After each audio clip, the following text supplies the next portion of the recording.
পাকিস্তান নিউজিল্যান্ডের সি টিমের কাছে 4 রানে আবারও হেরে গেল।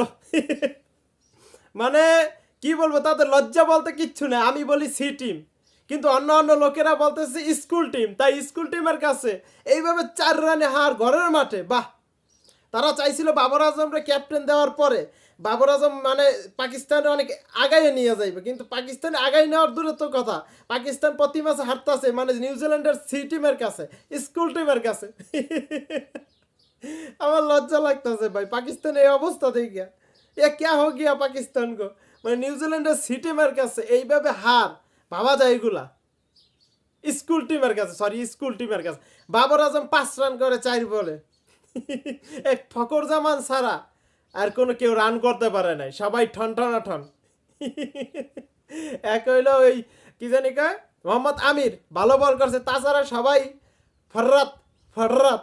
মানে নিউজিল্যান্ডের স্কুল টিমের কাছে এইভাবে হার, ঘরের মাঠে। তাও দেখলাম পাকিস্তানের দর্শকরা কেঁদে দিছে, মানে কাইন্দা দিছে। কানলে লাভ হইব? হ্যাঁ, তোমাদের দেশে প্লেয়াররা সহজ ম্যাচটারে কঠিন করে হারে, আর কঠিন ম্যাচটারে সহজ করে জিতে। এটা হলো তোমাদের অবস্থা, বুঝেন? নিউজিল্যান্ডের 13টা ক্রিকেটার আইপিএল খেলতে, যদি ওই 13টা ক্রিকেটার থাকতো তা পাকিস্তানের কে কি হইতো আল্লাহ মাহবুব জানে। পাকিস্তান এইভাবে হার, তাও মানে নিউজিল্যান্ডের স্কুল টিমের কাছে। বাবর আজমরে ক্যাপ্টেন দিয়ে লাভ হইল কি? উল্টা আরো হারের পর হার, হারের পর হার, হারের পর হার। পাকিস্তান এই বছর এই টি-20 বিশ্বকাপে সবার আগে বাদ পড়বে, এটা কনফার্ম। মানে সামান্য নিউজিল্যান্ডের সি টিম স্কুল টিমের কাছে হারে, আর ওই জায়গায় জাতীয় দল খেলবে, সব ওর জন্য মানে ভালো ভালো প্লেয়ার খেলবে, বাঘা বাঘা প্লেয়ার খেলবে, ওদের কাছে জিতবে? আমার মনে হয় তো না। তাদের নাকি বিশ্বসেরা বলার, বিশ্বসেরা ব্যাটসম্যান আছে, তাই এইরকম হার মানা যায় এগুলা। সি টিমের কাছে 4 রানে হার, 4 রানে।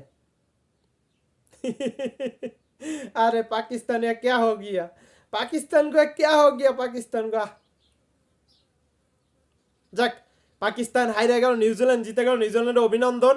কারণ নিউজিল্যান্ডের সাপোর্টার আমি, বিশেষ করে নিউজিল্যান্ডে আমার খুব ভালো লাগে, কথা বুঝছেন? যাই হোক, নিউজিল্যান্ডের কাছে পাকিস্তান 4 রানে হাইরে গেল, মানে স্কুল টিমের কাছে। এটা মানে মানতে পারতেছে না, পাকিস্তানের ভক্তরা মানতে পারতেছে না এইভাবে হার তাদের, মানে এবার লজ্জাজনক হার, মানে শুধু লজ্জা না, লজ্জাজনক হার।